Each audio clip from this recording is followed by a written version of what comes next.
একাধিক বিয়েটাকে শুধুমাত্র ছেলে খেলা তামাশা, নিজের শুধুমাত্র মনের খায়েশ পূরণ করার একটা অস্ত্রে পরিণত করে দিনের বিধানকে, শরিয়ার বিধানকে যেন হাস্যকর বিষয় পরিণত না করে। ইদানিং দ্বিতীয় বিয়ে করা নিয়ে অনেক সমালোচনা হচ্ছে, সমাজে এত অসামাজিক কাজ হচ্ছে, তা নিয়ে কোনো সমালোচনা নেই। দ্বিতীয় বিয়ে করা কি ইসলাম পরিপূর্ণ সমর্থন করে কিনা? ভাইরা আমার, এটা জানে না এমন কোনো মুসলমান খুব কম আছে যে ইসলাম একাধিক বিয়ে করাকে, পুরুষের জন্য একাধিক বিয়ে করাকে ইসলাম অনুমোদন দিয়েছে। তবে শর্ত হলো একাধিক বিয়ে করার পর একাধিক স্ত্রীর প্রতি সমতা বজায় রাখার সামর্থ্য সার্বিকভাবে থাকতে হবে। প্রথমত একাধিক স্ত্রী পালার, লালন পালন করার শক্তি সামর্থ্য থাকতে হবে, সার্বিক সামর্থ্য থাকতে হবে।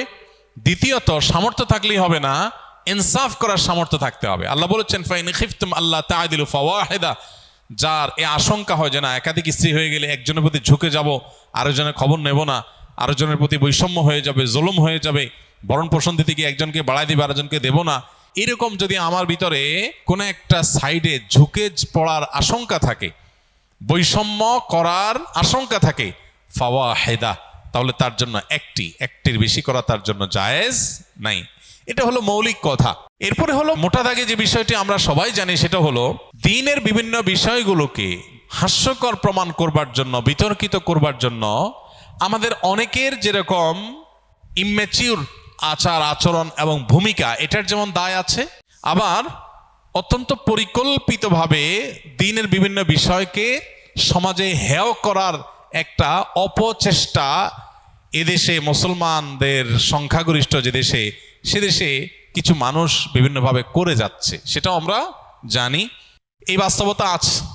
একটা সময়, আজ থেকে আপনি 30 বছর 40 বছর আগের বাংলাদেশের বাস্তবতা যদি দেখেন, তো একাধিক বিয়ের ঘটনা গ্রামে গঞ্জে শহরে অহরহ হয়েছে। অনেক বড় বড় গুরুত্বপূর্ণ ব্যক্তি, দুনিয়াদার ব্যক্তি, সাধারণ শিক্ষিত মানুষজন, তাদের মধ্যে ব্যাপকভাবে বা অনেক বেশি পরিমাণে ছিল। সেটা নিয়ে সমাজে কোনো উচ্চবাচ্য হয় নাই এবং ব্যর্থ হয় সেরকম দেখা যায়নি। এখন একাধিক বিয়ে করে একজন স্ত্রীকে নিয়ে পড়ে থাকা, আরেকজনের খোঁজখবর না নেওয়া, এরকম বৈষম্যমূলক অনাচার যেরকম হচ্ছে, এটা যেমন সত্য, আবার এটাকে কালার করার জন্য তিলরে তাল বানিয়ে রংচং মেখে এটাকে প্রচার করার একটা অপচেষ্টাও আছে। আমাদের সতর্ক থাকতে হবে, আমাদেরকে দায়িত্বশীল আচরণ করতে হবে। অনেক সাধারণ মুসলমান আছেন প্রপাগান্ডার মধ্যে পা দিয়ে ফেলেন, এবং অনেক সময় দেখা যায় আমরা নিজেরা এগুলোর কারণে ভুল সিদ্ধান্তে উপনীত হই।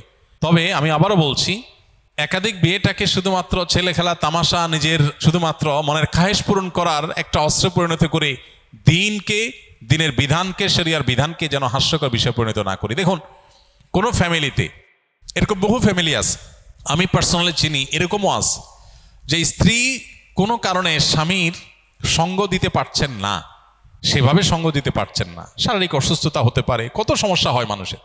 এখন রাস্তা দুইটা, এক হলো এতদিন যে মানুষটা পরম যত্নে আগলে রেখেছেন, সময় দিয়েছেন, সে মানুষটা এখন নানা কারণে, অসুস্থতার কারণে তিনি অপারগ হয়ে গেছেন। কিন্তু পুরুষ লোকটার তখনও পর্যন্ত তার আল্লাহ রাব্বুল আলামিন সে সার্বিক সক্ষমতা রেখেছেন, তার সে নিড প্রয়োজন আছে। এখন রাস্তা দুইটা, হয় সে আরেক বিয়ে করবে, আর না হলে এই স্ত্রীকে তালাক দিয়ে তারপর বিয়ে করবে। রাস্তা দুইটা, কারণ তার নিজের চরিত্রকে হেফাজত করতে হবে। তার চরিত্রকে হেফাজত না করে যেখানে সেখানে তার চরিত্রকে যে নষ্ট করে বেড়ায়, ধ্বংস করে বেড়ায়, সমাজ ধ্বংস হবে, সে ধ্বংস হবে। এবং সবচেয়ে বড় কথা হলো সাংসারিক জীবনের সুখ থেকে বঞ্চিত হবে। আল্লাহ তাআলা হারামে সে সুখ রাখেন নাই, আল্লাহ হালালের মধ্যে যে সুখ রেখেছেন, এটা থেকে সে বঞ্চিত হবে। তো এক্ষেত্রে প্রথম স্ত্রী দেখা যায় স্বপ্রণোদিত হয়ে চান যে স্বামীর এই ক্রাইসিসটাতে এটা যেন দূর হয়, তার জন্য কোনো পজিটিভ উদ্যোগ নেই, স্ত্রী চান। তো এরকম আরো বহু অপশন আছে যে অপশনগুলোতে একাধিক বিয়ে করার দরকার হয়। আল্লাহ রাব্বুল আলামিন যা বিধান হিসাবে দিয়েছেন তা আমাদের জন্য কল্যাণকর, আমাদের বুঝে আসুক চাই না আসুক। অতএব এইটার ব্যাপারে যদি কারোর মধ্যে বীতশ্রদ্ধ ভাব আসে, তাহলে সেটা ঈমান হরণকারী বিষয়েও পরিণত হতে পারে, সেটি আমাদের মাথায় রাখতে হবে। কিন্তু সেই সাথে মনে রাখতে হবে, এটাকে ছেলে খেলায় পরিণত করা, হাস্যকর জিনিসে পরিণত করার মতো ভূমিকা যারা অবতীর্ণ হন, তাদের আল্লাহর কাঠগড়ার আসামি হতে পারে। সাবধান থাকা উচিত। যখন দ্বীনের বিভিন্ন বিষয়কে হেয় করার অপচেষ্টা চলছে, তখন আমি হেয়কারীদের হাতে কোনো অস্ত্র তুলে দিচ্ছি কিনা, আমার দায়িত্ব জ্ঞানহীন কোনো মন্তব্য বা কাজ দিনকে হাসির পাত্রে পরিণত করছি কিনা, অনেক বড় ব্যাপার, অনেক বড় দায়িত্বশীলতার ব্যাপার। এমনি বেশি আমল করতে পারি না, এর মধ্যে আবার যদি আমার কোনো দায় চেপে আসে যে আল্লাহর দিনকে, দিনের কোনো বিধানকে হাস্যকর করার ক্ষেত্রে আমার কোনো ভূমিকা সেখানে হয়েছে, তো সেটা কত বড় দায়ের ব্যাপার। আল্লাহ আমাদেরকে দায়িত্বশীল আচরণ এবং ভূমিকা রাখার তৌফিক দান করুন। কি কি আমল করলে আল্লাহর খুব নিকটে যাওয়া যাবে, কোন আমল করলে আল্লাহ খুব খুশি হবেন? ভাই, যে আমলগুলো করলে আল্লাহর সবচেয়ে নিকটে যাওয়া যাবে, এর মধ্যে সবচেয়ে বড় আমলটা হলো সিজদা। নবী আলাইহিস সালাম বলেছেন, আকরাবু মা ইয়াকুনুল আবদু মির রাব্বিহি ওয়া সাজিদ, বান্দা আল্লাহর সবচেয়ে নিকটে যেতে পারে সিজদারত অবস্থায়। এই জন্য সিজদার আমলটা আমাদের বেশি থেকে বেশি করা উচিত। সিজদার মাধ্যমে আল্লাহর সবচেয়ে কাছাকাছি যাওয়া যাবে। আপনি যদি চান আল্লাহর খুব কাছে গিয়ে কিছু বলতে, তাহলে সিজদা দিয়ে আল্লাহর কাছে দোয়া করেন, বেশি করে নফল নামাজে। এটা হলো আল্লাহর সবচেয়ে কাছে যাওয়ার সবচেয়ে বড় মাধ্যম।